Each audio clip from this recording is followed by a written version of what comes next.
Alors ce matin, j'aimerais qu'on lise ensemble le début de l'Épître aux Colossiens. Donc pour vous expliquer un petit peu le contexte, ce n'est pas Paul qui a fondé l'église de Colosse. Lui, il était à Éphèse. Éphèse était à 160 km de Colosse.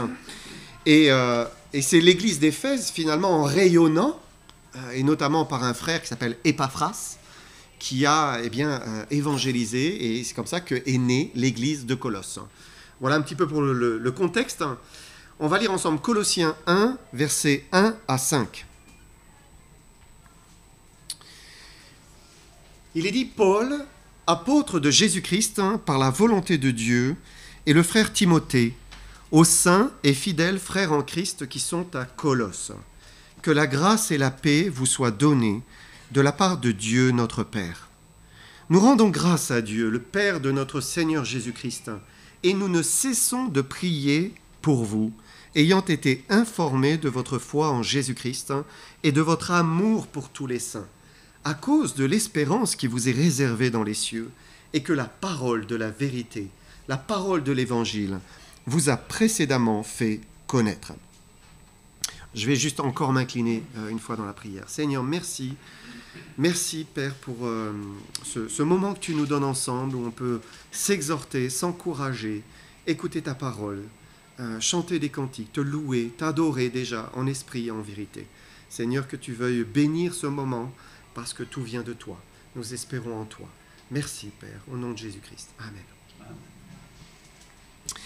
Donc on a lu que Paul a été informé, donc il a découvert, on lui a dit, mais sais-tu qu'à Colosse, ça y est, l'évangile s'est répandu et il y a plein de personnes qui ont cru, qui se sont données à Jésus-Christ.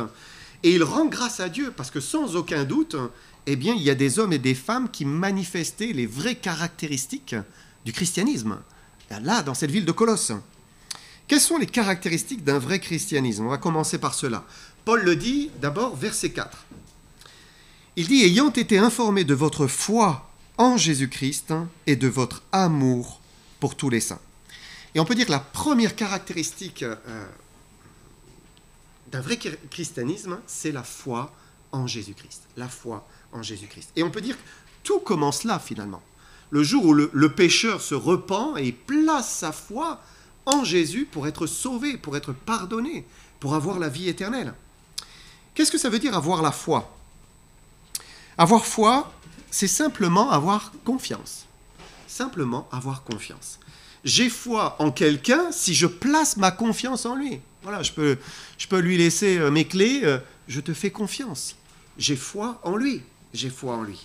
Et c'est une capacité humaine. Nous avons tous la capacité de placer notre foi en quelque chose. Quand des millions et des millions de touristes partent à l'étranger, ils placent leur foi dans le pilote ou les pilotes, et puis dans la compagnie aérienne, ou pas. Là, il y a de moins en moins de confiance en Boeing. Donc j'ai lu qu'aux États-Unis, les compagnies aériennes, American Airlines, United Airlines et encore Southwest proposent aux passagers d'échanger ou d'annuler leurs billets s'ils ne veulent pas voyager sur un 737 MAX. Voilà, il y a une crise de foi. C'est ça, je ne fais plus confiance. J'ai peur, je ne fais pas confiance.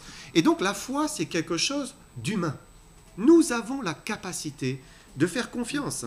Et la foi en Jésus-Christ, c'est ça, c'est simple.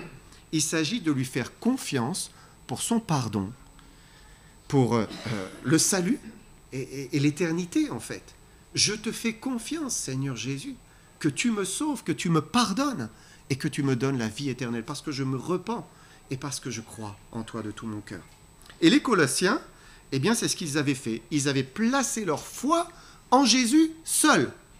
En Jésus seul. Ils ne comptaient plus sur leur religion païenne, sur leur divinité, et ils en avaient à Colosse. Ils ne comptaient plus sur leurs pratiques ésotériques, mystiques, occultes. Et il y en avait à Colosse, on le sait, il y avait la gnose et ce genre de choses. Ils ne comptaient plus sur leurs prêtres, sur les hommes. Ils ne comptaient plus sur leur raisonnement intellectuel.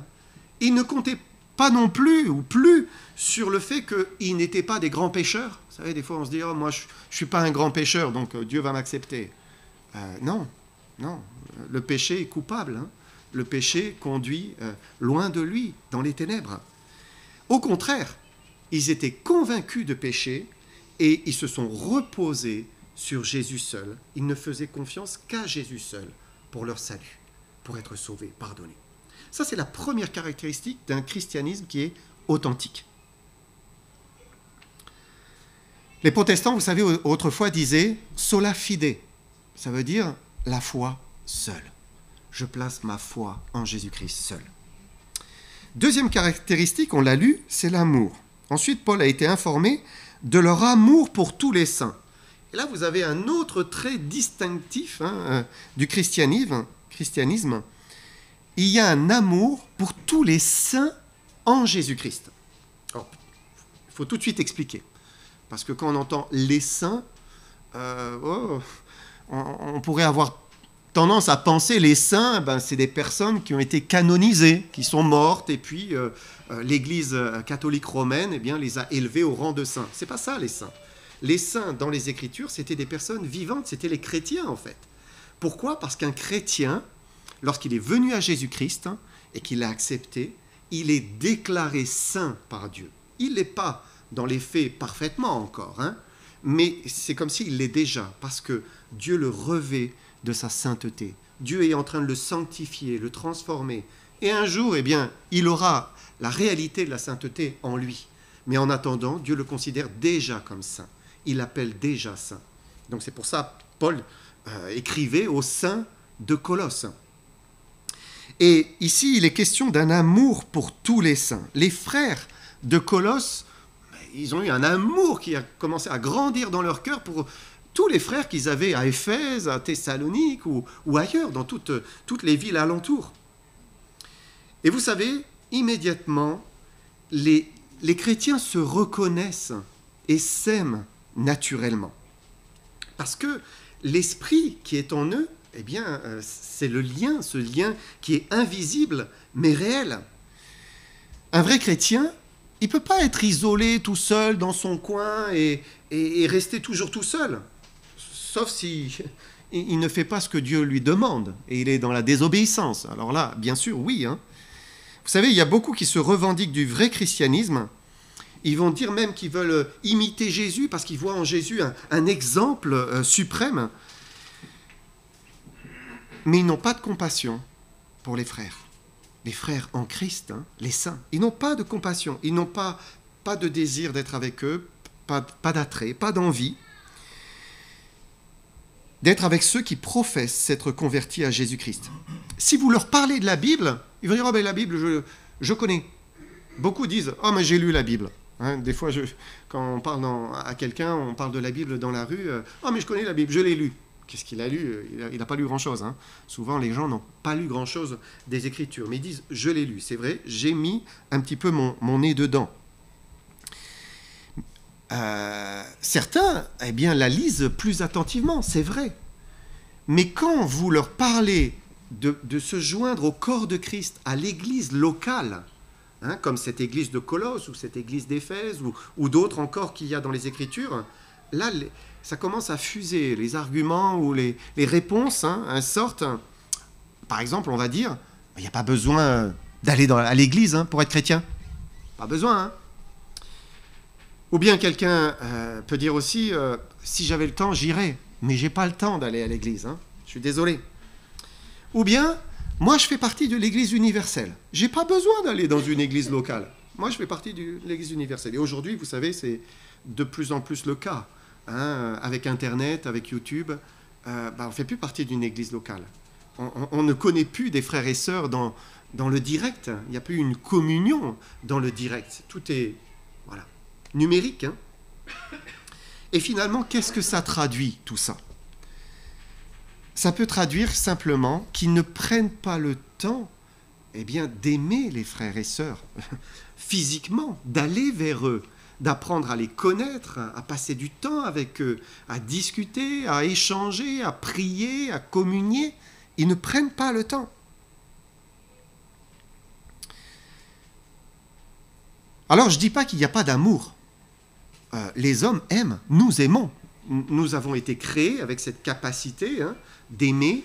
On a des sentiments, on a de l'amour, on a de la générosité, même en dehors de Dieu. Il n'y a pas besoin d'être dans une église pour aimer. Voilà, l'amour est partout dans le monde. Ça, c'est une réalité. Mais ce que Paul a vu chez les Colossiens, ce n'était pas l'amour. Ce qu'il a vu, c'est l'amour pour tous les saints. C'est ça qu'il souligne. Ils aimaient les enfants de Dieu.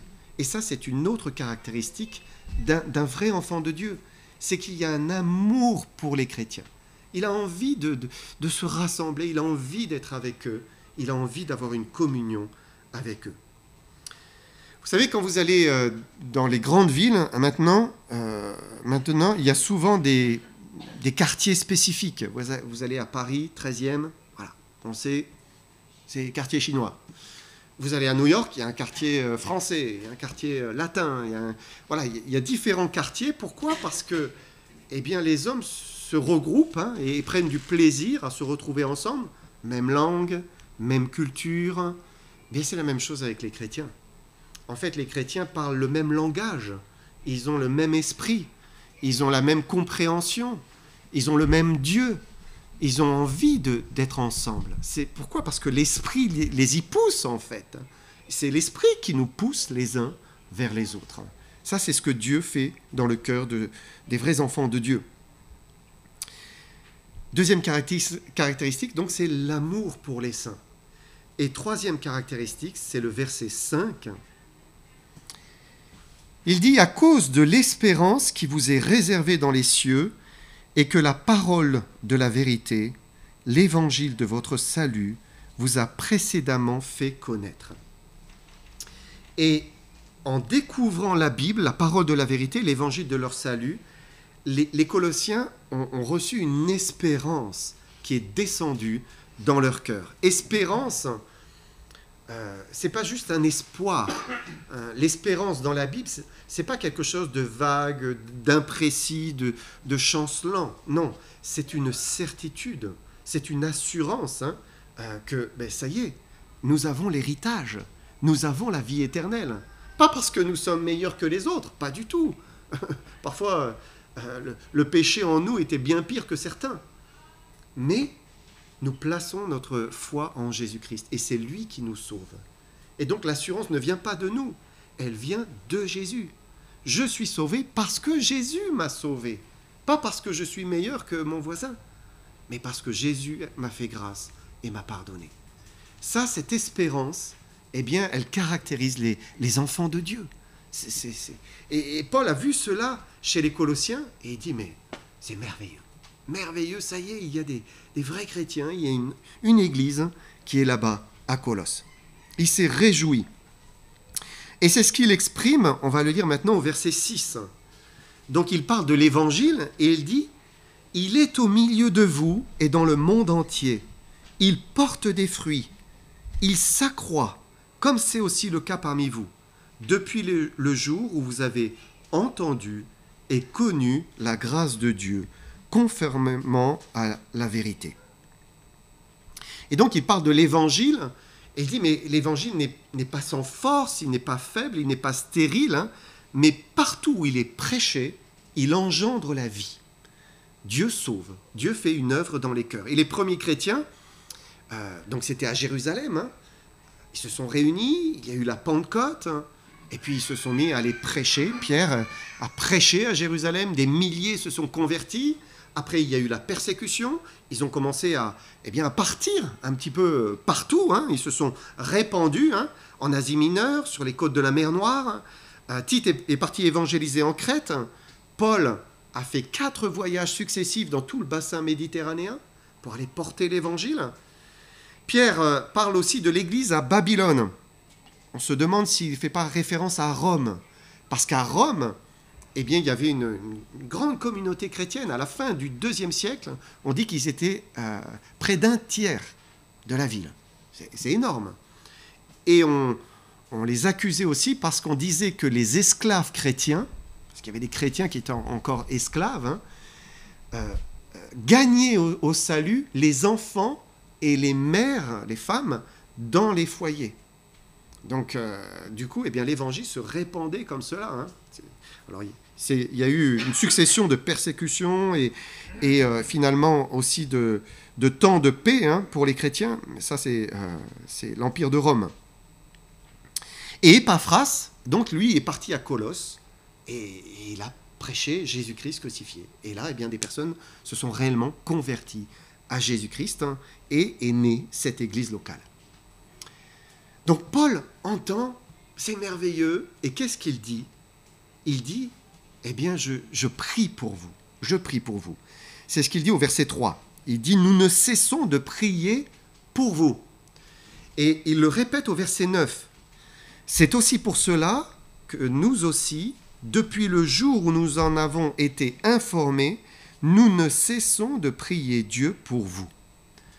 Paul savait que les chrétiens de Colosse avaient besoin que l'on prie pour eux.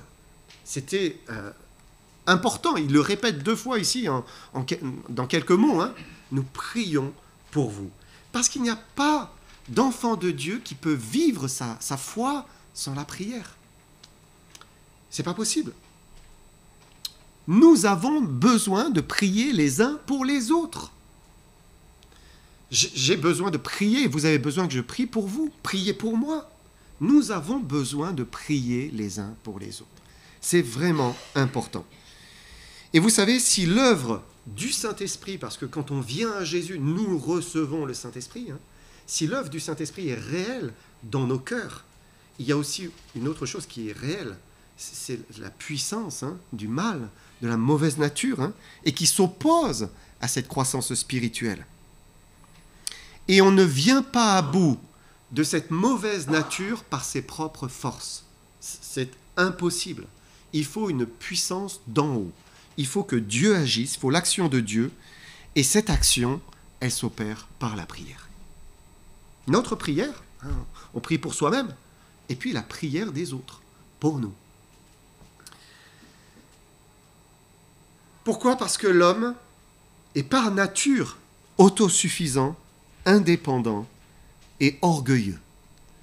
Par nature, eh bien, nous sommes comme cela. Alors Dieu a choisi de faire de nous des mendiants. Nous sommes des mendiants. Je suis un mendiant. De son secours, de son aide, de sa puissance. Et c'est quelque chose de très bon. La prière nous rend dépendants de Dieu. Et on a besoin de cette dépendance.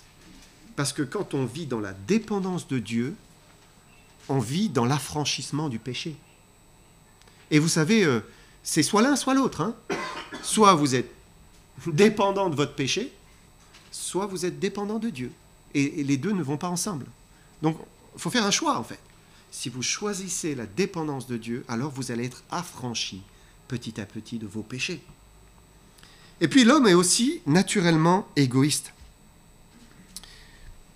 On pense à soi-même, on pense à ses plans, à ses petits projets, ses ambitions personnelles.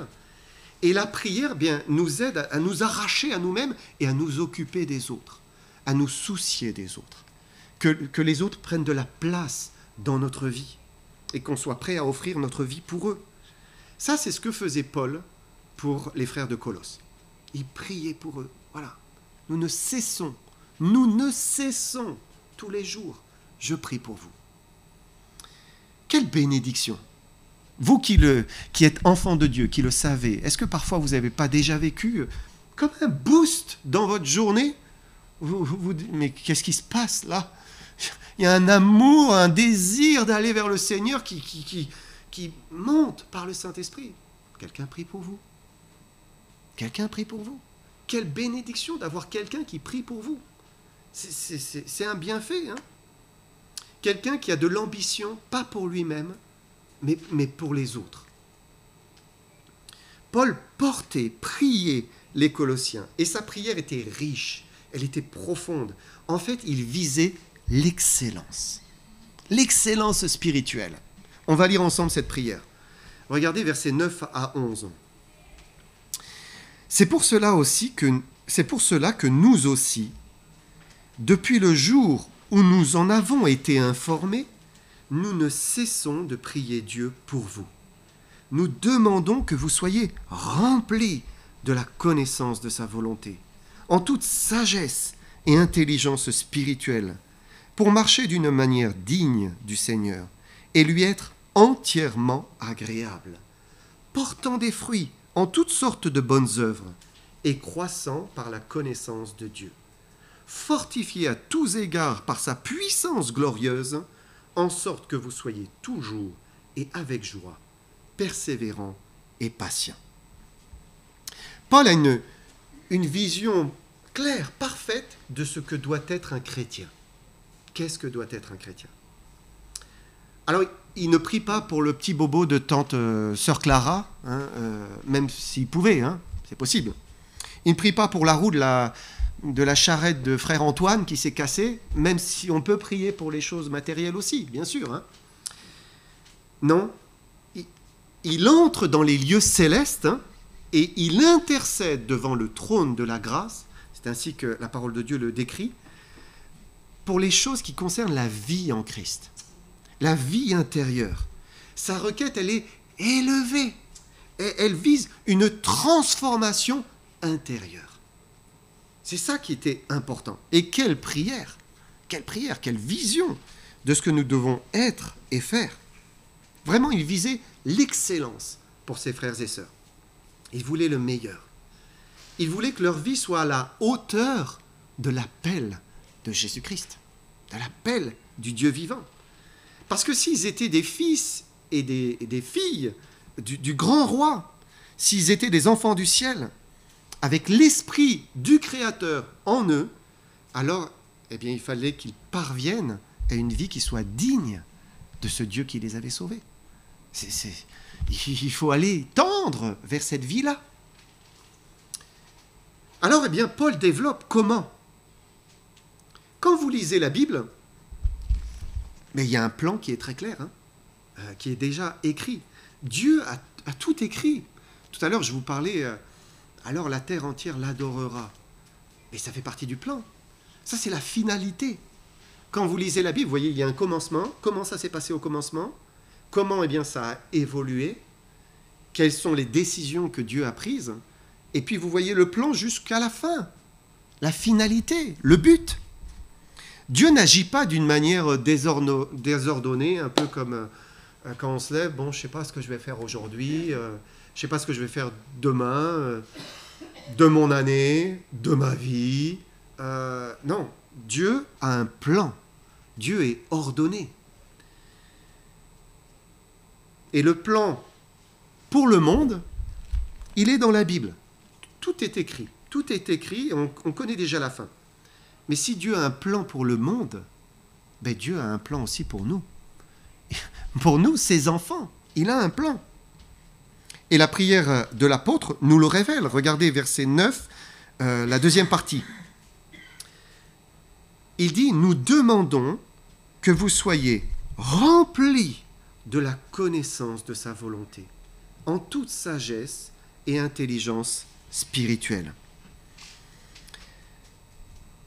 Parmi les chrétiens, parfois, que de temps perdu parce qu'on ne se soucie pas de la volonté de Dieu. On ne s'en soucie pas. Mais la volonté de Dieu, ce n'est pas une option. Ce n'est pas une option pour la vie chrétienne. C'est le principe même de la vie qui se repose sur Jésus-Christ. En Christ, la Bible dit, nous sommes une nouvelle création. Et nous sommes appelés à vivre par Dieu, par lui, par le Saint-Esprit. C'est ce que Paul dit finalement dans ce passage que vous connaissez. Vous savez, dans Galates, quand il dit « Si je vis, ce n'est plus moi qui vis, c'est Christ qui vit en moi. » Si c'est Christ qui vit en lui, c'est le plan de Dieu qui s'accomplit. C'est plus son propre plan à lui. Et c'est la volonté de Dieu qui s'accomplit. Le Seigneur veut vivre au travers de nous. Et c'est là où la vie chrétienne prend son sens, dans la communion avec le Seigneur. Là, voilà, tout a un sens et tout devient évident.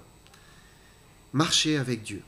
C'est un peu comme si vous rentrez chez un concessionnaire, vous avez envie d'une nouvelle voiture, vous trouvez un véhicule qui vous plaît, il est il est beau, l'intérieur, les options, tout ça, c'est super, le moteur fonctionne bien. Vous êtes content, vous revenez après votre tour, votre essai, vous êtes prêt à l'acheter, et puis le vendeur vous amène à son bureau pour signer les papiers, et au moment de la signature, il dit « Bon, alors, est-ce que vous prenez le moteur ou pas? Parce que c'est en option chez nous. » C'est absurde. Eh bien, c'est la même chose avec la vie chrétienne. Si vous dites la volonté de Dieu, c'est une option, je fais ce que je veux, mais c'est absurde. Dieu nous a sauvés pour entrer dans son plan, pour qu'il vive en nous. Il n'y a pas d'autre vie chrétienne. Il y a plein de chrétiens qui vivent leur propre volonté, qui vivent en dehors complètement de la volonté de Dieu. Ils sont saupoudrés d'une religion chrétienne, d'un peu de christianisme, d'un peu de Bible, parfois même d'un peu de prière, mais ils n'ont pas la vie qui vient de Dieu. Ils ne vivent pas dans la volonté du Père. Ils ne vivent pas dans la dépendance du Saint-Esprit.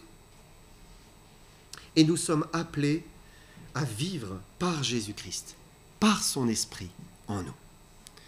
En dehors de ce chemin-là, notre vie chrétienne n'a pas de sens.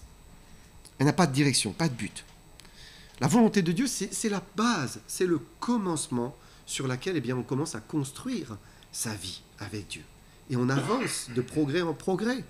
Et on gagne du temps, on gagne des années, parce qu'on avance. Alors sa volonté, elle est bien sûr d'abord écrite dans les Écritures. Tout à l'heure, François nous en a bien parlé. La Bible, c'est une ligne bien droite. Dieu a écrit sa volonté, et de là l'importance de la lire, de s'en nourrir, de s'imprégner de la parole de Dieu. La connaissance de sa volonté, c'est d'abord dans une lecture quotidienne des Écritures. Pourquoi quotidienne? Parce que nous sommes des passoires. On oublie sans cesse. C'est incroyable. Pourtant, on le sait, mais on ne le sait plus. Et on a besoin sans cesse d'être rappelés de ces vérités qui nous sanctifient, qui nous changent, qui nous transforment. Si je vous dis quelles sont les grandes vérités spirituelles que vous avez apprises en 2024, vous êtes sûr que vous avez appris des choses. Mais quoi? Je ne sais plus trop. Je ne sais plus trop. Je sais que ça va mieux avec le Seigneur. C'est tout. On a besoin de se nourrir. La Bible est essentielle.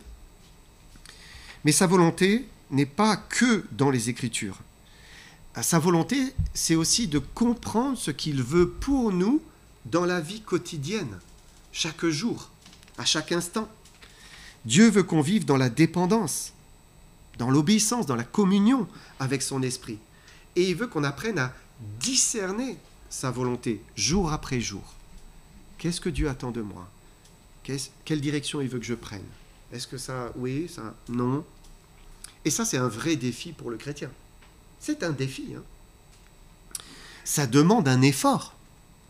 C'est pas juste, hop, je rentre dans ma journée et je fais ce que je veux. Non, Seigneur, qu'est-ce que tu attends de moi? Ça demande un effort, un désir de bien faire, un amour pour Dieu, avec un désir de lui plaire. Je veux te plaire, Seigneur, je veux marcher avec toi. Et le malheur, c'est que parfois, on peut s'obstiner dans sa propre volonté sans se soucier de la volonté du Seigneur. On fait ce qu'on veut. D'une manière très pratique, on est en train de faire quelque chose, on sait, l'Esprit nous dit, c'est pas la bonne direction. Ne fais pas ça. Arrête-toi. Ou fais-le plus tard. Mais non, on s'obstine et on désobéit. Et on ne marche pas finalement avec le Seigneur. Il arrive même souvent qu'on se dit qu'on va quand même y arriver. Parfois, Dieu nous dit « Arrête, ça ne va pas marcher ». Le Saint-Esprit nous le fait ressentir. Mais on dit « Si, je vais y arriver ». Et ça ne manque pas. C'est un échec. Ça ne marche pas. Et on perd du temps. Pourquoi? Parce que la volonté de Dieu n'est pas une option pour nous. Ce n'est pas une option. Si on veut vivre la vie, il faut désirer la connaître, cette volonté divine. Connaissez ce verset? Tout ce qui n'est pas le fruit d'une conviction est péché. Dieu veut nous donner des convictions. Il veut que nous apprenions à discerner cette conviction qui vient d'en haut, du Saint-Esprit. Et une fois qu'on est convaincu, eh bien, ça va beaucoup mieux. Hein. On avance dans ce qu'il a tracé pour nous. Et s'il y a un doute, ben on s'arrête et on se remet en question. Seigneur, je ne suis plus très sûr là. Donne-moi ta conviction, conduis-moi. Paul écrit, « Nous demandons que vous soyez remplis de la connaissance de sa volonté. » Et le terme grec qu'il utilise pour rempli, ça signifie accompli, achevé, parfait, rempli jusqu'au sommet, jusqu'au bord. C'est un peu comme un verre d'eau et vous le remplissez. Voilà, c'est vraiment, ça déborde. On avait Anna à la maison, elle me faisait rire parce que on a des bouteilles en verre pour mettre au frigo, pour mettre l'eau.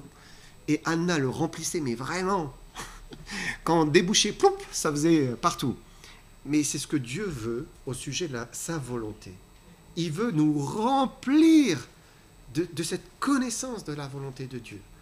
Au point que, eh bien, il peut nous diriger à chaque instant. Vous savez, c'est un bonheur. Vivre avec Dieu, c'est un bonheur. Dieu veut qu'on aime, qu'on cherche. Jésus disait qu'il faisait sa nourriture de la volonté du Père. Si Jésus, le Fils de Dieu, faisait cela, combien plus nous devons aussi nous nourrir de sa volonté, la désirer, y être attentif, sensible, et demeurer dans sa volonté quand nous y sommes. Paul ajoute « en toute sagesse et intelligence spirituelle ». Cette mention du spirituel nous renvoie encore au Saint-Esprit, parce que être rempli de la connaissance de sa volonté, ce n'est possible que dans la marche avec le Saint-Esprit. Pour avoir la pensée de Dieu, il faut être connecté avec Dieu, en communion avec lui. Et c'est le seul moyen d'être renouvelé dans notre intelligence pour discerner, vous connaissez ce passage, la volonté de Dieu, ce qui est bon, agréable et parfait. Donc c'est la base, c'est le fondement, le moteur de la vie chrétienne, connaître sa volonté. Pourquoi faire ? Verset 10 et le début. Pour marcher d'une manière digne du Seigneur et lui être entièrement agréable. Et c'est logique. Pour marcher correctement, il faut avoir un plan, il faut avoir une direction, un itinéraire. Mais une fois que Dieu inspire et conduit dans la bonne direction, une fois qu'on sait ce qu'il attend de nous, alors nous pouvons marcher d'une manière digne du Seigneur. Être à la hauteur de ce qu'il attend de nous. Vous savez, la Bible ne nous présente pas la vie chrétienne à peu près bien, à peu près réussie, à peu près victorieuse, à peu près droite, à peu près pure, à peu près sainte. Dieu n'est pas le Dieu de l'à peu près. Non. La Bible nous invite à rechercher l'excellence dans la marche chrétienne. L'excellence. Dieu veut qu'on vise le sommet. Un peu comme un sportif, vous savez, qui n'est jamais satisfait de sa performance. Il a réussi à faire ça, il veut faire mieux. Et sans cesse. La vie chrétienne, elle n'est belle que lorsqu'elle est en constant mouvement, en perpétuelle recherche de la sainteté, de la perfection. On ne sert pas un Dieu humain et perfectible, mais on sert un Dieu qui est parfait. Vous vous souvenez ce qu'il a dit ? Soyez donc parfaits, comme votre Père Céleste est parfait. C'est ce que Dieu attend de nous. Et les termes que Paul emploie nous poussent à élever notre vie toujours plus haut. En fait, il vise le palier supérieur, la perfection, l'achèvement. Regardez, il dit qu'il lui soit entièrement agréable. Entièrement, c'est-à-dire à tous égards, en toutes choses. Autrement dit, que Dieu n'ait absolument rien à reprendre dans notre vie. Aucun reproche à nous faire. Parce qu'on marche avec lui, dans la sainteté. Et comment être ainsi ? Comment lui être entièrement agréable ? Paul nous le dit. On va lire les versets 10 et 11.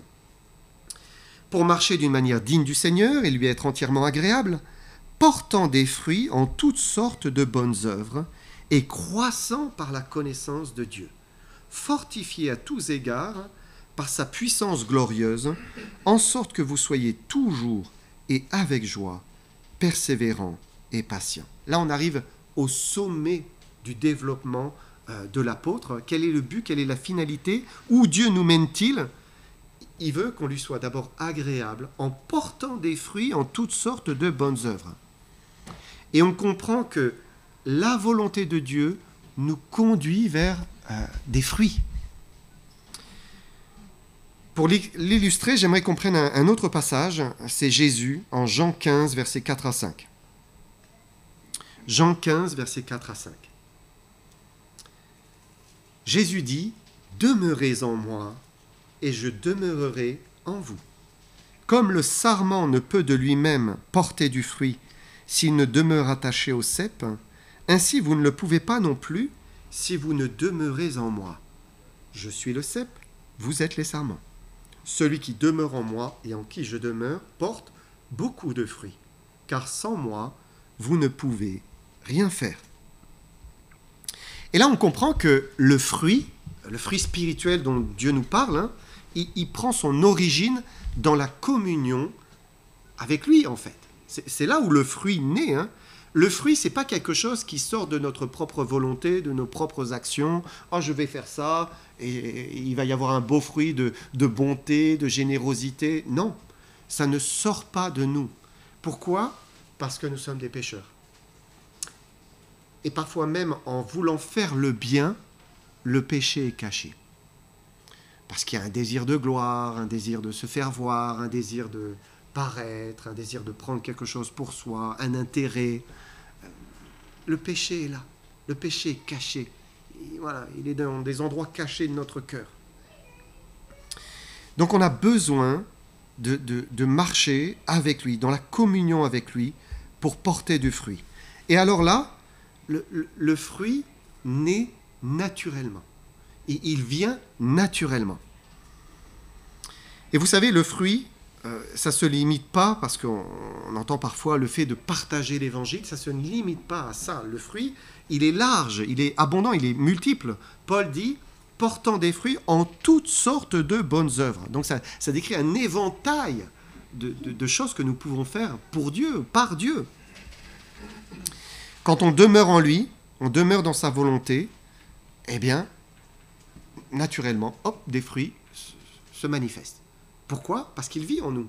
Alors, eh bien, ça va être de la bonté, de l'amour, de la générosité, une parole de bienveillance. Il va y avoir plein de fruits. Un service rendu ici, là, un partage de l'évangile à quelqu'un qui est ouvert à l'évangile, un don financier. Parfois, on va aider un frère, aider une sœur, aider l'Église, de l'amour manifesté, un bon exemple. Parfois, c'est même indépendant de nous, en fait. On ne le sait même pas. Mais on marche avec le Seigneur, on est un bon exemple. D'autres le voient, nous, on ne le sait même pas. Mais ça n'a pas d'importance. C'est un fruit. C'est ça, les fruits dans sa volonté. Et vous savez, c'est quelque chose qui vient naturellement, comme la grappe naît sur le sarment. Le sarment ne fait rien. Il fait que porter la grappe. La grappe, elle vient, pourquoi? Parce que la sève du cep monte dans le sarment. Et c'est elle qui engendre le fruit. Tout vient de Jésus-Christ, tout vient du cep. Et nous sommes les sarments.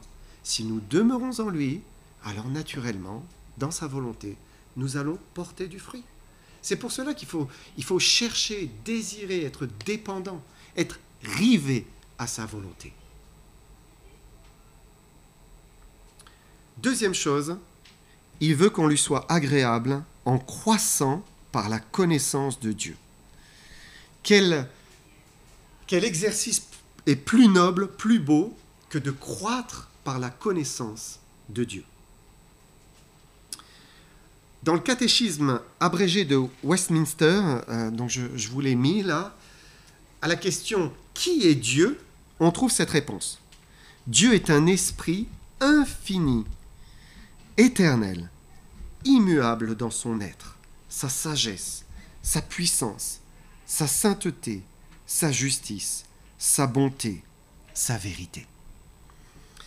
Dieu est infini, éternel, immuable dans tous ses attributs. Ça signifie qu'il n'y a pas d'être, de personne plus belle, plus admirable, plus étonnante, plus noble, et en même temps à la fois si mystérieuse que la personne de Dieu.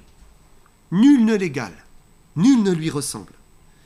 Lorsqu'il s'est incarné en Jésus-Christ, les hommes s'émerveillèrent de Jésus-Christ, de sa personne. Hein.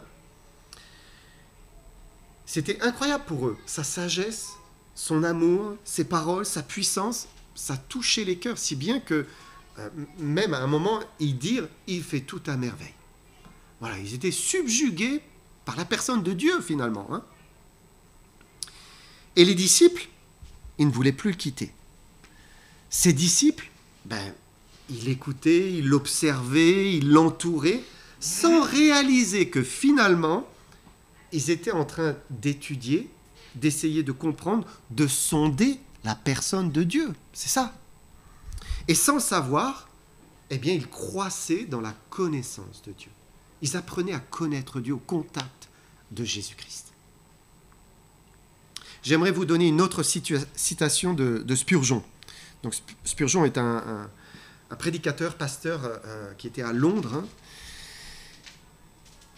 Il a dit « Aucun thème de méditation n'incline plus l'esprit à l'humilité que la pensée de Dieu. Mais en même temps qu'il s'humilie, l'esprit s'enrichit. Celui dont les pensées s'élèvent souvent vers Dieu aura l'esprit plus ouvert que celui qui se traîne sans autre horizon que notre monde borné. L'étude la plus capable de développer et de fortifier l'âme est celle de Christ crucifié, et celle de la divinité glorieuse de la Trinité. Rien n'ouvre plus l'esprit, rien n'exalte plus l'âme humaine tout entière qu'une recherche fervente, sérieuse et persévérante de Dieu. C'est beau, hein? C'est beau. Et il y a une croissance spirituelle, morale et dans la sagesse qui s'opère par la connaissance de Dieu. Plus on connaît Dieu, et plus il y a cette croissance qui s'opère en nous. En fait, en contemplant notre Créateur, en contemplant sa toute-puissance, en contemplant ce qu'il est, son omniscience, son omniprésence, ses perfections, sa sagesse, son amour, sa fidélité, sa miséricorde, sa sainteté, sa vérité, sa bonté, sa patience, sa justice, ce qui lui plaît ou ce qui produit chez lui la colère, on s'élève vers lui. Quand on contemple toutes ces choses, on s'élève dans l'âme. On se rapproche de Dieu, en fait. Et attiré par lui, on finit par vouloir lui ressembler. On a envie de lui ressembler. Seigneur Jésus, il faut que tu croisses et que je diminue. Parce que quand je vois qui tu es, mais j'ai envie que tu remplisses ma vie. C'est ça. La pensée qui domine notre monde, vous savez, la pensée de ce monde, c'est l'humanisme. L'homme tourne autour de l'homme, sans cesse. Il pense qu'à lui, en fait. Il croit en l'homme et il place son espoir en l'homme. On va aller habiter sur Mars. Comme ça, même si on a détruit notre Terre, on pourra peut-être vivre ailleurs. Ou on va trouver une autre planète plus loin. Mais le propre de l'enfant de Dieu, c'est qu'il ne tourne plus autour de lui-même, mais autour de Dieu. Il aime, il recherche, il étudie son Dieu. C'est ça. Et vous savez, ça, c'est ce qui est agréable à Dieu. Dieu le Créateur, c'est ce qu'il attend de nous. Qu'on l'étudie. Et on n'aura pas fini de l'éternité, vous savez. Impossible. Impossible. Et puis pour finir, ce qui est agréable à Dieu, excusez-moi, je suis un peu long là. Et pour finir, ce qui est agréable à Dieu, c'est que nous nous reposions sur sa puissance. C'est ce que Paul dit. Il dit « Fortifié à tous égards par sa puissance glorieuse, en sorte que vous soyez toujours et avec joie persévérant et patient. Et pour marcher d'une manière digne du Seigneur, il ne faut plus marcher en puisant dans ses propres ressources, hein, mais il faut aller puiser dans la force de Dieu, dans les ressources de Dieu. Toute notre espérance est en lui. La vie peut sembler vraiment, et elle l'est, hein, parfois difficile. C'est vrai qu'il y a des tranches de vie où c'est vraiment difficile. Mais Dieu ne nous demande plus de vivre notre vie tout seul, en traversant nos épreuves et tout ce que nous vivons, en puisant en nous les ressources, la force de traverser ce qui est difficile. Dieu ne veut pas ça pour nous. Quand vous faites ça, c'est le meilleur moyen pour soit vous décourager, vous affaiblir, hein, soit surmonter et devenir orgueilleux ou voilà, suffisant. Ce qui est agréable à Dieu, c'est lorsque nous comptons sur lui. Lorsque nous le laissons nous fortifier à tous égards par sa puissance glorieuse. Cette puissance, de nouveau, c'est le Saint-Esprit. De nouveau. L'Esprit de Dieu veut nous porter, il veut nous affermir, il veut nous remplir. L'apôtre Paul allait y puiser sans cesse, hein, et c'est ce qu'il nous prêche, et c'est ce qu'il avait compris, et c'est ce qu'il vivait d'une manière pratique. Regardez ce qu'il dit, donc le verset 29 du premier chapitre. Il dit « C'est à quoi je travaille en combattant avec sa force qui agit puissamment en moi. » Sa force, le Saint-Esprit, de nouveau. Et l'Esprit et sa force sont là pour nous tous. Pour la mère qui est épuisée par ses enfants. Hein, les semaines parfois sont longues. Pour l'employé qui subit un harcèlement professionnel. Pour le malade qui est atteint dans son corps. Pour l'étudiant qui est fatigué à l'approche des examens. Pour le chômeur qui doit faire un entretien, et c'est une épreuve même pour lui que d'aller à un entretien. Parce que ça fait longtemps peut-être. Pour le conjoint qui est éprouvé dans son couple. Et même pour l'enfant qui est peut-être irrité par ses parents. L'Esprit, cette puissance, le Saint-Esprit, elle est là pour tous. Elle est là pour nous dans la vie quotidienne. Et par elle, nous devenons capables de vivre quelque chose qui est surhumain, qui est divin. Paul parle d'être toujours et avec joie, persévérant et patient. Ça, c'est pas humain. C'est divin. C'est vraiment divin. Et c'est là qu'intervient le repos de la foi. Dieu veut qu'on se repose sur lui. Il veut qu'on compte sur lui, qu'on espère en lui, et qu'ainsi on soit fortifié par lui. Il veut vivre en nous. Que ce soit vraiment l'Esprit qui nous anime, qui nous conduit, qui nous garde, qui nous pousse. Il veut se manifester. La vie, elle est pleine de défis, pleine d'épreuves, hein, de combats, mais nous ne sommes pas seuls. Si nous avons donné notre vie à Jésus-Christ, eh bien Jésus-Christ est en nous par son Esprit. Alors je conclus. Et avec cette prière pour les Colossiens, Paul nous montre à la fois ce que nous devons viser pour nous-mêmes et ce que nous devons prier pour les autres. C'est les deux en fait. Hein. D'abord, on recherche sa volonté pour marcher d'une manière digne du Seigneur, si je reprends le verset, hein, portant des fruits en toutes sortes de bonnes œuvres, croissant par la connaissance de Dieu, fortifié à tous égards par la puissance du Saint-Esprit, pour être toujours et avec joie, persévérant et patient. Donc c'est ce que je recherche pour moi-même. Mais aussi, Paul nous a montré, nous devons prier cela pour les autres. On doit demander des choses élevées pour les autres. On a besoin de se porter les uns les autres par la prière. Et vous savez, ça sous-entend d'apprendre à se connaître, d'apprendre à parler, à échanger, à se connaître. Si on ne cherche pas à connaître les autres, on ne peut pas prier pour eux. On ne sait pas qui ils sont, on ne sait pas quels sont leurs besoins, on ne sait pas où ils en sont spirituellement, on ne les connaît pas. On a besoin d'apprendre à se connaître. C'est pour ça qu'on prend du temps pour parler, pour faire connaissance et tisser finalement des liens. On en parlait dans une autre exhortation. Et vous savez, j'aimerais vous encourager ce matin à sortir peut-être de votre petite vie de prière pépère où Seigneur, bénis ma journée. C'est bien, mais allez plus loin. Dieu attend de nous plus.